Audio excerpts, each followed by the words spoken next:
Sorry that these are dragging on so long, but it seems like either there's a lot to talk about or I'm having trouble getting to the subject. But I think that there are at least two related topics that we need to really talk about now. The first has to do with the criterion and the problem of establishing a criterion of truth. And the related problem in establishing that criterion, which I think is a very real problem, the problem of the regress ad infinitum, or the infinite regress, and the problem of circular reasoning as a way, the trap problem in establishing. And the related problems having to do with syllogism and induction, which he touches on at the end, which of course have direct relevance on the surface to discussion of Aristotle and the posterior analytics. If we look at the end of his discussion of the fourth mode, he says this, in another way too, the disagreement of such impressions is incapable of settlement. For he who prefers one impression to another, or one circumstance to another, does so either uncritically and without proof, which is illegitimate philosophy, or critically with proof. But he can do this neither without these means, for then he would be discredited, nor with them. For if he is to pass judgment on the impressions, he must certainly judge them by a criterion. This criterion, then, he will declare to be true or else false. But if false, he will be discredited. Whereas if he shall declare it to be true, he will be stating that the criterion is true either without proof or with proof.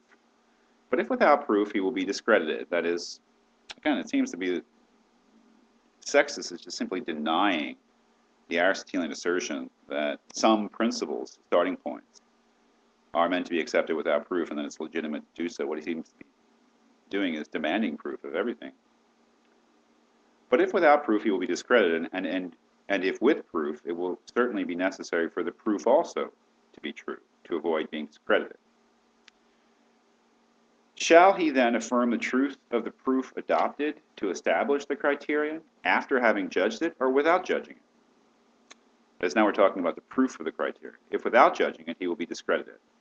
But if after judging, plainly, he will say that he has judged it by criterion.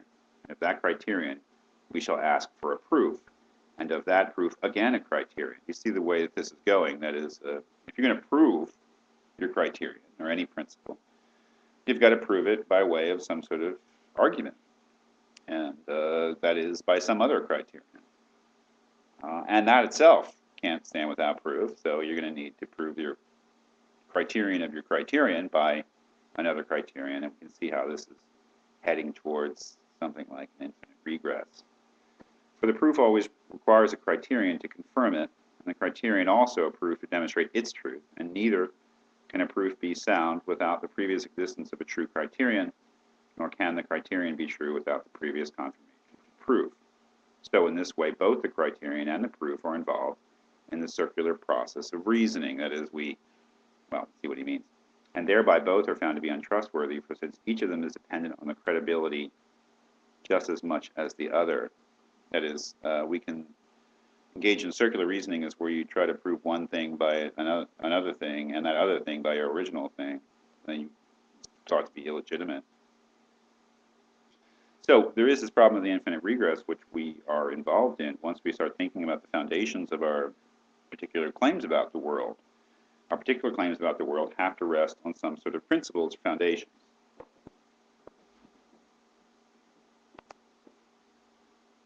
Those foundations themselves, if we demand proof of any sort,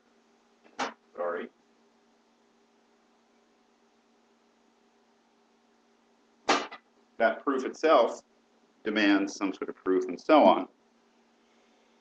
So that he says in chapter 15 of the five modes, the mode that is the way to suspension of judgment and mental suspense, quietude, based upon regress ad infinitum, is that whereby we assert that the thing adduced as a proof of the matter proposed needs a further proof, and this again another, and so on ad infinitum, so that the consequence is suspension, as we possess no starting point for our argument. Could there be any sort of more clear articulation of an anti-Aristotelian point? We possess no starting point for our argument because of this problem of infinite regress.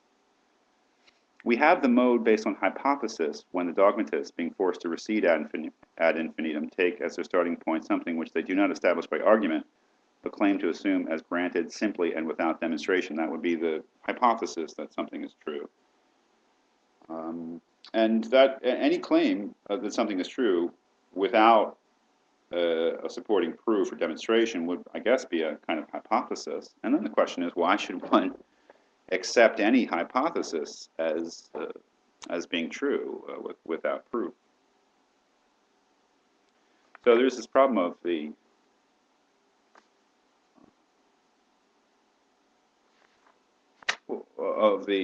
infinite regression, circular reasoning. Now, didn't Aristotle say, though, especially with things like the principle of non-contradiction, well, I can't prove it, but some things don't need to be proved because they're obvious to any rational person. And that seems to be a big point between the so-called dogmatists like Aristotle in Sextus's view and skeptics. Is there anything that by its very nature is self-evident and is not in need of proof? Well, the thing about it, and what Aristotle recognized, is that anybody can deny anything in speech. The question is, can you deny something meaningfully? And what Sextus seems to be saying is that such a claim is simply an assertion of one's specialness. That is, the claim that certain hypotheses are, in fact, self-evident first principles is a bare claim. And maybe the claim is just, well, it's self-evident to me. So if somebody else responds, well, it's not self-evident to me, then what do we have? How do we resolve that? Farther on in chapter 15, he says, the mode of hypothesis will be brought in, which allows no escape. For if the author of the hypothesis is worthy of credence, that is, worthy of belief, we shall be no less worthy of credence every time that we make the opposite hypothesis. That is, if you say that something's self-evident to you, what does it really rest on except your own word, I guess? And if someone else says, well, it's not self-evident to me, then that other person is just as much worthy of belief and credence, just as much worth being listened to. Moreover, if the author of a hypothesis assumes what is true, he causes it to be suspected by assuming it by hypothesis rather than after proof. So,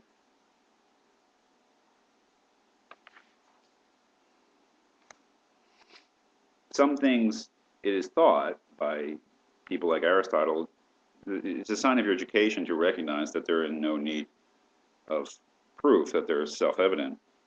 They can't be demonstrated, but they don't need to be demonstrated. Any call to demonstrate them, Aristotle well knows, and the skeptic well knows, will involve one in certain logical problems of infinite regress or circular reasoning. This is, of course, devastating if it's true. That is, if the skeptical position is true, it's devastating to Aristotle's supposed solution to the Meno problem, to Meno's paradox, the paradox of inquiry, which seemed to call for just such a starting point as a firm foundation for a guidance standard for any philosophical inquiry, maybe any inquiry at all. So one more video, we'll look particularly at the end at what Sextus has to say about syllogism and induction.